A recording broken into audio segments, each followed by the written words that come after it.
Hi guys and welcome to First Time Fishing with me, Big Bird. I'm really quite excited. We've got a 4-part series. I've had a look at the Preston XS90 Pole, MTX4 from Matrix, and the MAP 1001. They're all flagship poles in their own right. They're all around about £3,500. And I'm not saying that these are the kind of poles that you're just going to go out and buy. But I wanted to see what the difference was between your basics around your margin poles that are a little bit heavy, a little bit stiffer and stuff like this, in comparison to your £3.5 poles. So we're going to be looking at the rigidness, the strength, responsiveness, lightness, its ease of use, and overall as a package. So there was only one place to go and check them out, and that's at Friesland Pools, because there were some units in there. And we were hoping to try and hook a few of them. Didn't quite work out that way, but I had a great testing session. So, part 1, it's the Preston XS90.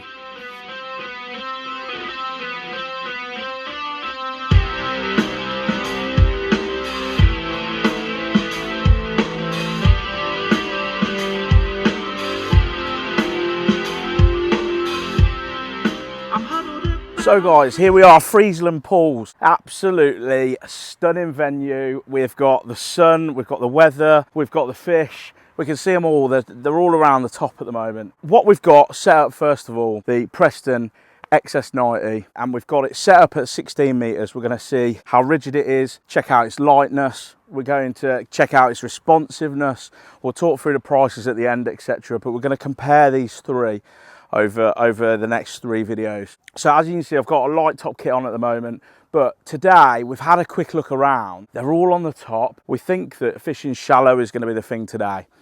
Right guys, so what we're going to do, we haven't actually been out and baited the area yet, but what we're going to do is we're going to be fishing on the deck just off the island, just over there. We're going to go onto the floor.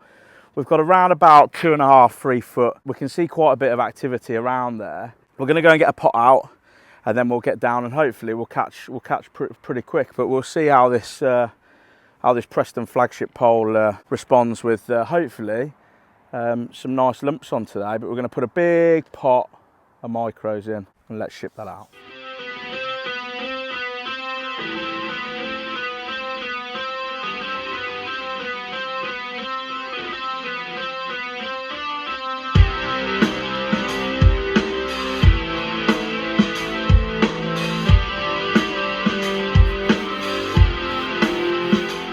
It's very, very bouncy.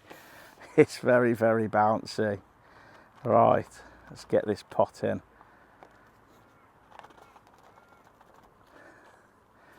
There we go.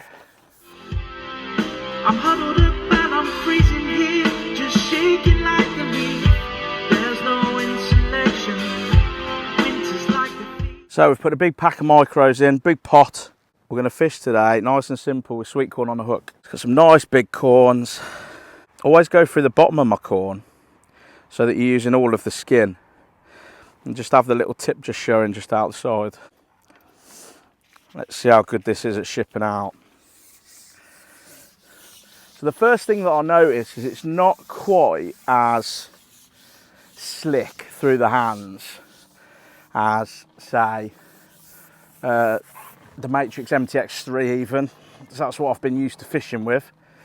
But it is very responsive and it is more than capable of being fished at distance, really. So we're just off the island, just over there.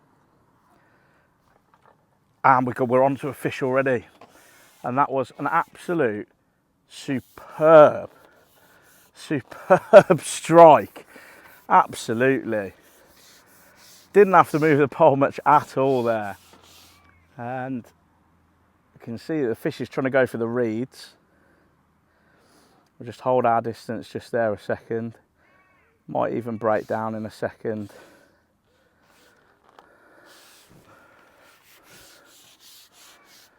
come away now. Perfect.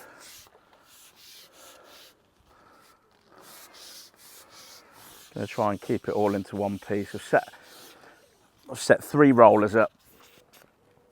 Oh, perfect. And he's a lovely weight. And I'm impressed with these top kits as well. They've got a nice feel to them, a nice covering on them. Not your normal carbon that you're used to. And the one thing that I've realised as well is the alignment points. The side pulley is actually on the side. It does exactly what it's meant to do. Whereas with the Matrix, they tend to be on the top. So you can see this orange slick elastic we've got in here as well, and that's working beautifully. Trying to tie this fish out. What a day we could have here, honestly. What a day. Right.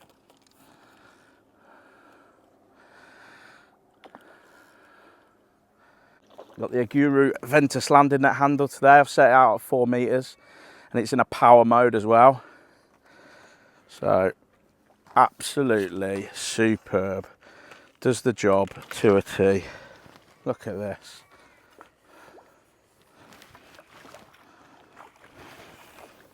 Absolutely superb fish.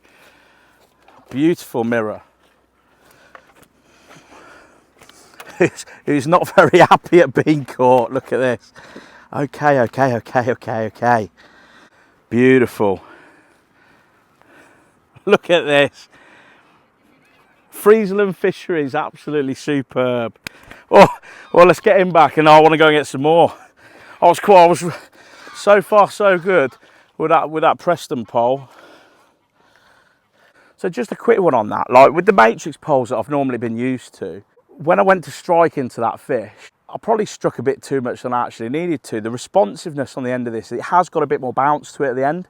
I think the next time that we get a bite, I'm only going to give it a little tiny bit, and I think that we'll be on. But certainly the responsiveness at the end of the pole, it is phenomenal. And the play with the fish as well is really, really good. So let's get back out there. Okay, so we just shipped back out. Just going to literally drop in just where we got that other bite from before. But I've got to remember, I'm not going to strike as harshly as I did the last time. But when you get into your position and you actually find your comfort with this pole, it's more than capable of fishing at this distance for a match. I've got a feeling this is probably going to be the heaviest one out of the 3. And I think it is, when I was looking at the figures. What it sort of doesn't have in the lightness, it has in the reinforcement, and it does give you a lot of confidence when you're playing the fish. You're not going to break your pole. And I think when anybody buys a flagship pole for the first time, I think you worry about how expensive so close there.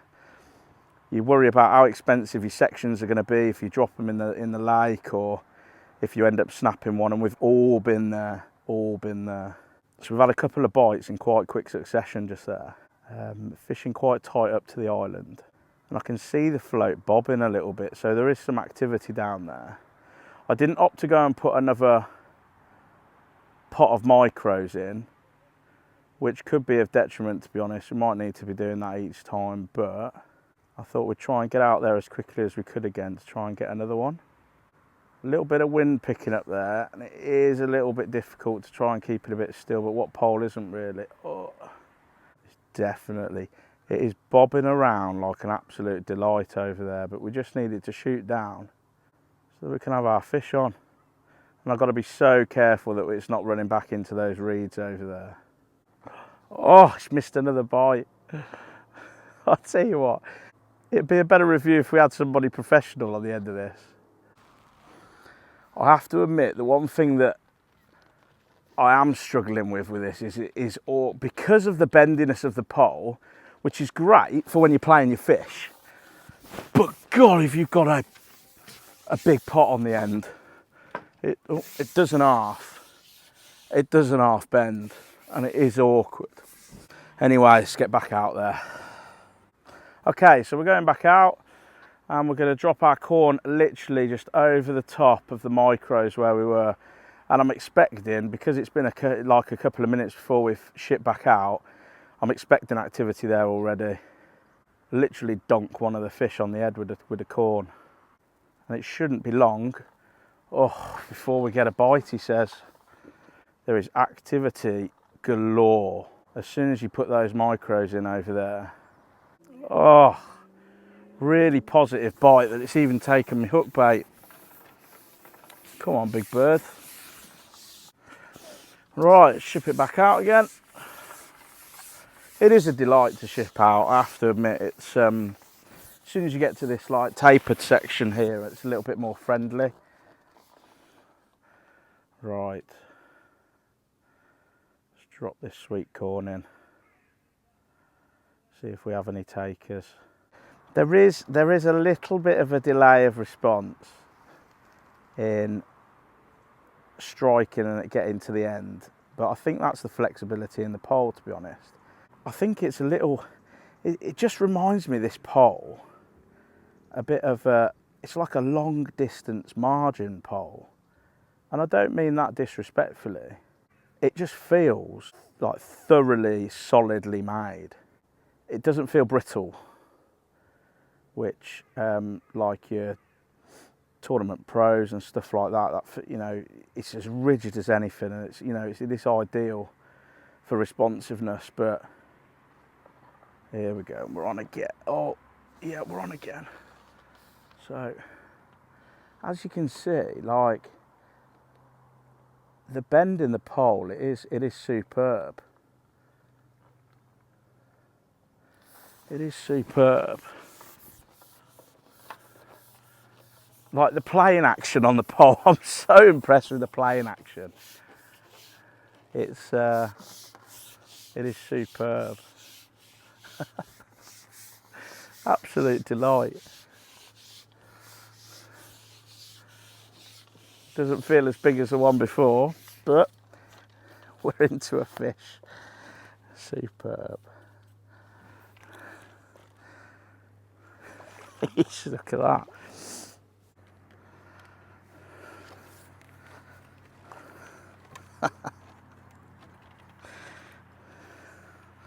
Beautiful.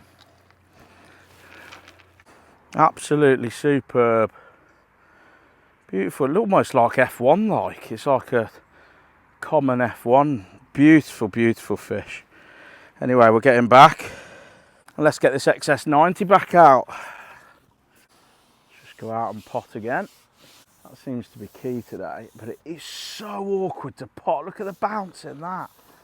You try to be, you try to be careful with it. And it's not really slipping through the arms up. It's quite awkward, but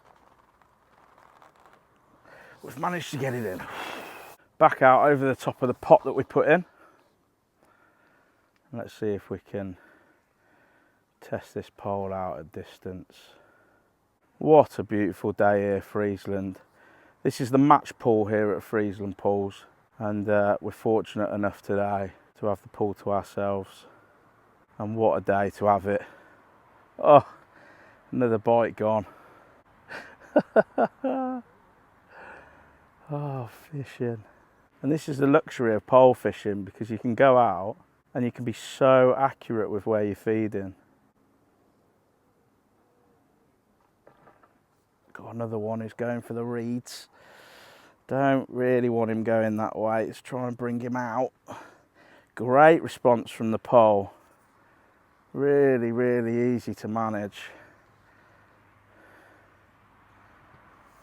Again, doesn't feel huge, but let's get him in. A few swirls.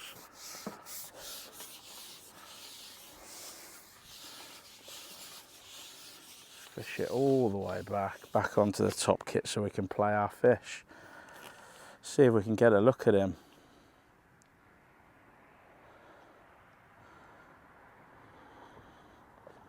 Here he is. He's very similar to the last one, almost like a little common F1. Scoopy scoop. There we go. There he is. Absolutely stunning. Beautiful fish. Anyway, let's get back out there. We're having a great time. So the things that we were going to look at with the pole is the rigidity of it and the ease of use, you know, in potting, etc. And I can't say I'm that impressed with that. But that is because of the responsiveness of the pole. Now, the responsiveness of the pole, when you're playing the fish, I think is exceptional. The bend in the pole, it gives you confidence. I don't think it's going to break, you know, if you were to really get a big lump on the end, anything like that.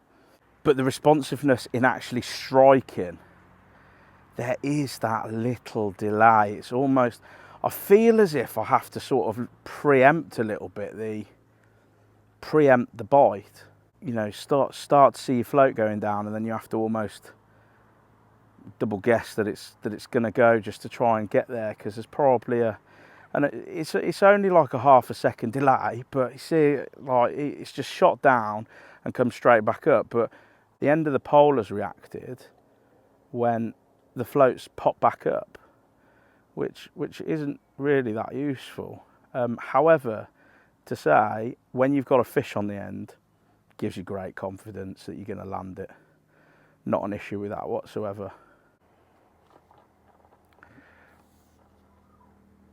Okay, so we've got another one on here. And the pole. It's a great response from the pole out there. Again, just a little bit clumpy with the strike action.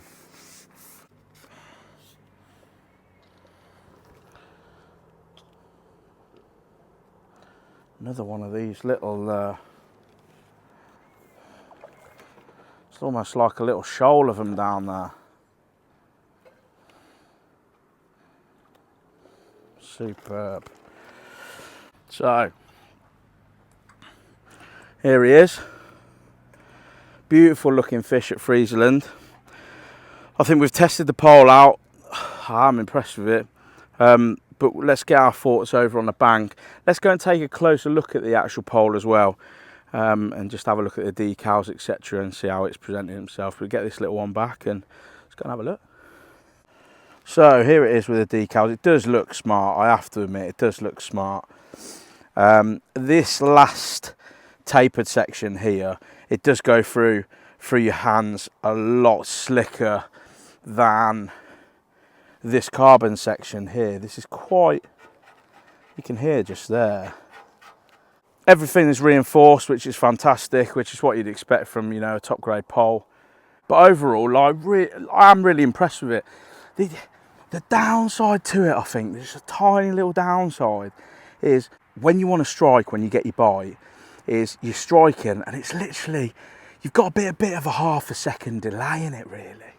And it's just, I feel like it's probably just me missing the bites, but it can't help make you feel that that's the reason that you're missing the bites, really. It's just something I think a rigid pole would give you a little bit more. But that's the Preston XS90 at 16 metres at Friesland. We need to move on to the next one, which will be the Matrix MTX4 pole, which I'm excited to use. We'll see you on the next one, and if we're not, and you're fishing this weekend, tight lines.